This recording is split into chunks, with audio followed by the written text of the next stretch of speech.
নমস্কার বন্ধুরা, রিয়ার কিচেনে আপনাদের সকলকে স্বাগত জানাই। আমি আজকে আবারও সয়াবিনের একটা দুর্দান্ত রেসিপি নিয়ে এসেছি। এই রেসিপিটি বানানো যতটা সহজ, এই স্বাদ ঠিক তার দ্বিগুণ। আমি গ্যারান্টির সাথে বলতে পারি, রেসিপিটি বানিয়ে আপনি যদি কাউকে সার্ভ করেন এবং বলে না দেন, তাহলে সে বুঝতে পারবে না যে এটি কী দিয়ে বানানো হয়েছে। তাহলে প্রথমেই সয়াবিনগুলো ইনস্ট্যান্ট নরম বানিয়ে নেবার জন্য জল গরম করে নেব। জলটা গরম হয়ে গেলে হাফ টেবিল চামচ লবণ দিয়ে দেব।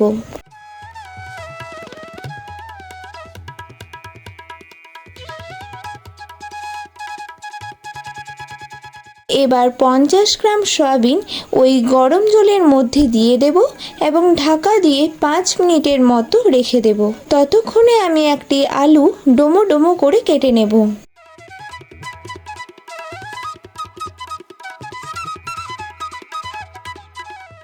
আর একটি টমেটো একটু ছোট সাইজে কুচি করে নেব।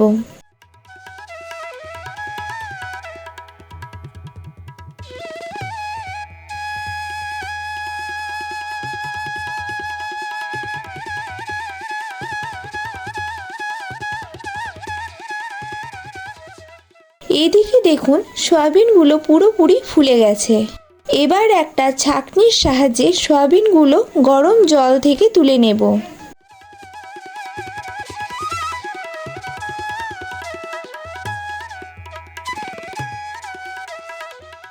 এবার সয়াবিনের মধ্যে ঠান্ডা জল দিয়ে দেব, যাতে তাড়াতাড়ি ঠান্ডা হয়ে যায়।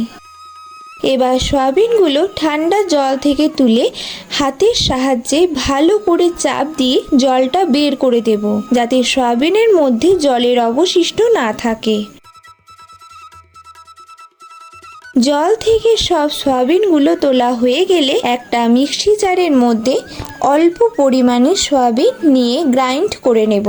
তবে হ্যাঁ, গ্রাইন্ড করার সময় খেয়াল রাখবেন যেন সয়াবিনগুলো একদম বেশি গ্রাইন্ড না হয়ে যায়। বেশি গ্রাইন্ড হয়ে গেলে একদম কাদা কাদা হয়ে যাবে, এতে মুইঠাগুলো ঠিকঠাকভাবে বানানো যাবে না।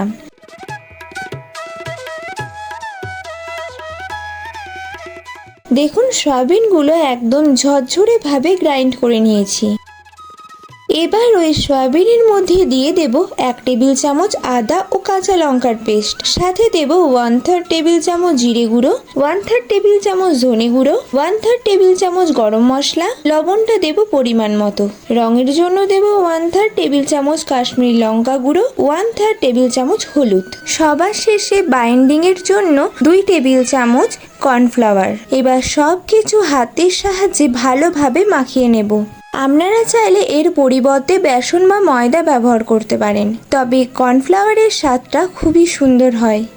এবার একটা মুইঠা বানিয়ে দেখাবো। আমার মনে হচ্ছে এটা একটু নরম আছে, ভাজার সময় ভেঙে যেতে পারে, তাই আরও 1 চামচ কর্নফ্লাওয়ার অ্যাড করে দেব। আপনারা এই কর্নফ্লাওয়ারটা আপনাদের পরিমাণ মতো দেবেন।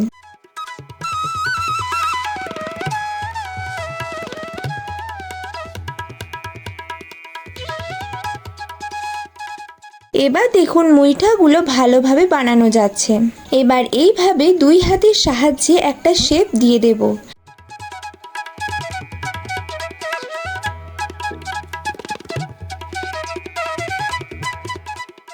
একইভাবে বাকি মুইঠাগুলো বানিয়ে নেব। সব মুইঠা বানানো হয়ে গেলে 15 মিনিটের মতো রেস্টিংয়ে রেখে দেব। এতে মুইঠাগুলো ভেঙে যাবার সম্ভাবনা কম থাকবে। মুইঠা ভাজার জন্য সর্ষের তেল গরম করে নিয়েছি। তেলটা মিডিয়াম গরম হয়ে গেলে একটা মুইঠা তেলের মধ্যে দিয়ে দেখে নেব ভেঙে যাচ্ছে কিনা। যদি ভেঙে যায়, তাহলে আরও কিছুটা কর্নফ্লাওয়ার অ্যাড করতে হবে।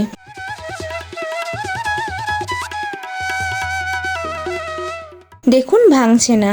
এবার আরও 2টি মুইঠা দিয়ে দেব। এরপর উল্টে পাল্টে 2 পিঠ ভালোভাবে ভেজে নেব।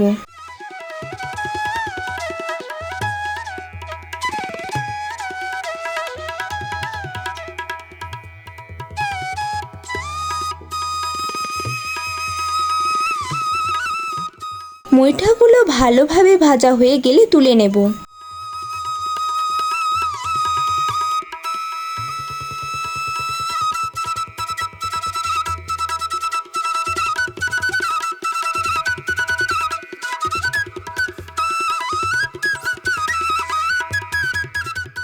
একইভাবে বাকি মুইঠাগুলো আমি ভেজে নিয়েছি। এবার ওই তেলের মধ্যে কেটে রাখা আলুগুলো ভেজে নেব। ভাজার সময় কিছুটা লবণ ও হলুদ দিয়ে দেব।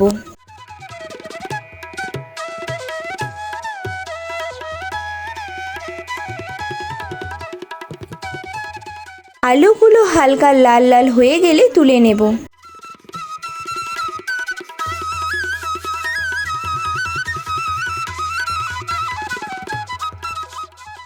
এবার ওই তেলের মধ্যে দিয়ে দেব একটি তেজপাতা ও একটি শুকনো লঙ্কা, আর সাথে কিছু গোটা গরম মশলা।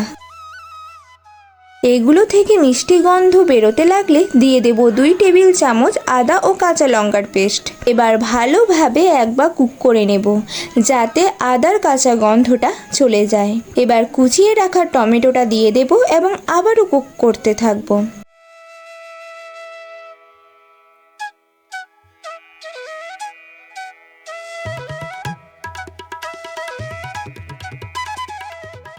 এবার মশলাগুলো দিয়ে দেব।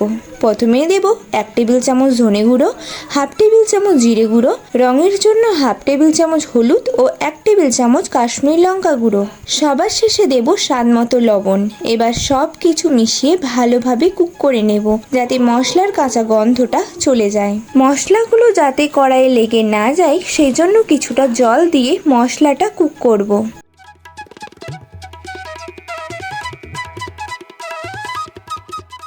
এরপর যখন মশলাটা থেকে তেল ছেড়ে দেবে তখন ভেজে রাখা আলুগুলো দিয়ে দেব এবং মশলার সাথে কষিয়ে নেব।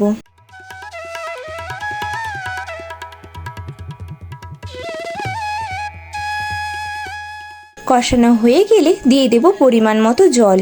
আপনারা আপনাদের পরিমাণ মতো জলটা দেবেন।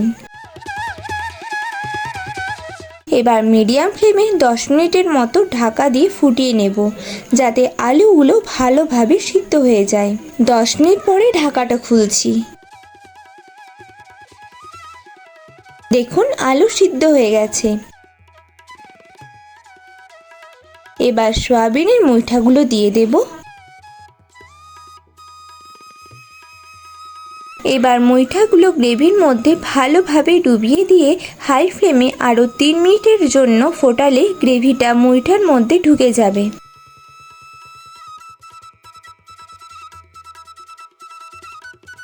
সবার শেষে গ্যাসের ফ্লেম বন্ধ করে দিয়ে দেবে 1 টেবিল চামচ ঘি এবং কিছু কুচনো ধনেপাতা ছড়িয়ে রেসিপিটি শেষ করব।